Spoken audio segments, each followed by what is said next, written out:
जो UGC bill है, मैं अभी इस पे फ़िलहाल सुप्रीम कोर्ट रोक लगाया हुआ है और 2012 की जो बिल है उसे चलने दिया हुआ है, उसको आज भी वो चल रही है। ठीक है, ये जो नया बिल है इस पे माननीय सुप्रीम कोर्ट ने रोक लगाया हुआ है।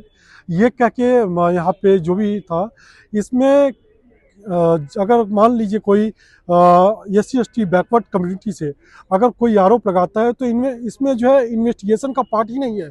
सीधे आपको आपको उठा करके विदाउट इन्वेस्टिगेशन, विदाउट एनी कुछ प्रोसेस के थ्रू गए आपको सीधे पकड़ के डाल देना है जेल में जो है। तो ये सारी प्रक्रिया इन्वेस्टिगेशन जो है वो किसी भी केस का एक मजबूत ढांचा होता है एक केस तैयार करने के लिए, और उसमें प्रॉपर इन्वेस्टिगेशन क्या चीज़ सही है क्या नहीं है वो एक उसमें पारदर्शिता होती है। वो पूरे इस यूजीसी बिल में वो सारी चीज़ें हटा दिया गया था।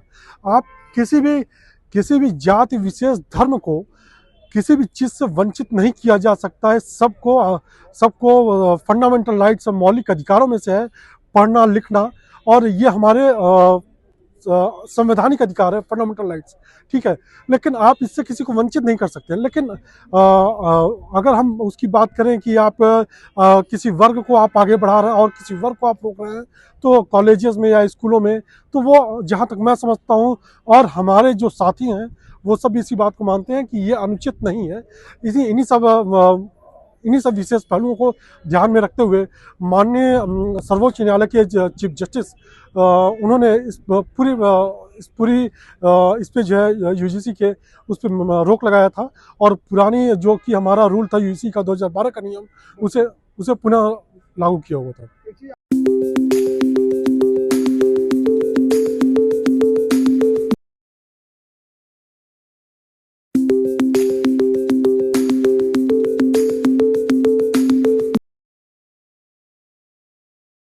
मैं आपको बताऊं कि जो भी काम होते हैं सरकार के, ठीक है, कहीं ना कहीं वोट बैंक के लिए होते हैं।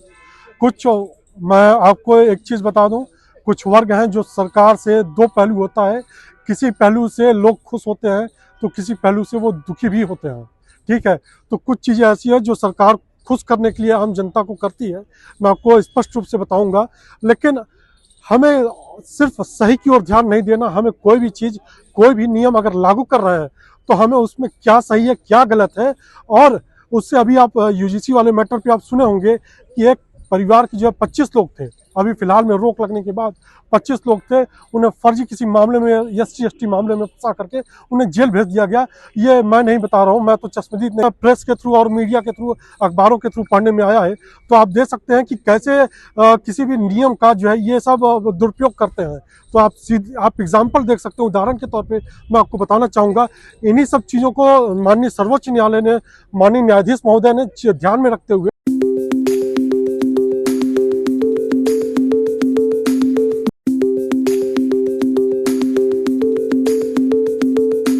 बताऊं, किसी भी पहलू का इन्वेस्टिगेशन वो सबसे मजबूत होना चाहिए। हम उसमें डिसाइड करते हैं कि ये अगर कोई आदमी अपराध किया या अपराध की श्रेणी में आता है तो इन्वेस्टिगेशन के थ्रू आप डिफाइन कर सकते हैं कि ये गंभीर अपराध है या कौन सी श्रेणी में आता है अपराध की, इसका उसमें रोल क्या रहा है।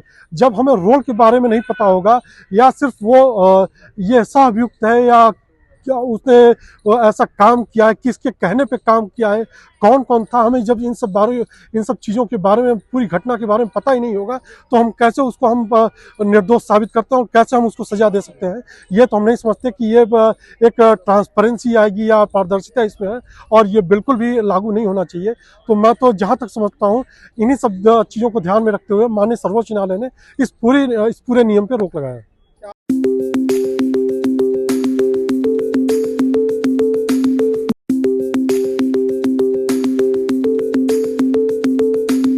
SC ST कानून के बारे में विचार होना भी चाहिए। मैं एक बता दूं कि आपको अगर कोई आदमी ST SC एक्ट में बंद है और वो 20 सालों से बंद है, पहली चीज तो उसका सारा जीवन तो जेल में बीत गया।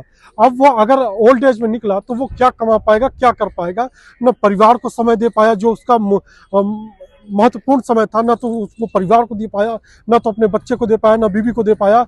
और मैं आपको एक सबसे अच्छी बात बताऊं तो हमारे लॉ में कहा गया है, bail is the rule and jail is the exception.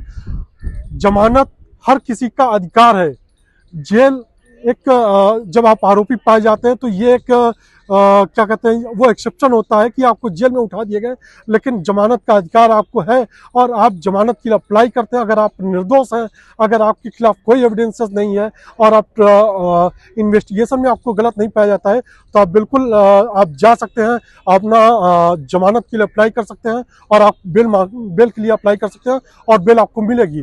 वो हमारे लॉ में ऐसा नियम है। और चाहे वो माननीय जिला न्यायालय हो, हाईकोर्ट न्यायालय हो या सर्वोच्च न्यायालय हो, हर जगह से आप कहीं से भी आपको न्याय मिलने का पूरा अधिकार है और आपको जमानत मिलती है।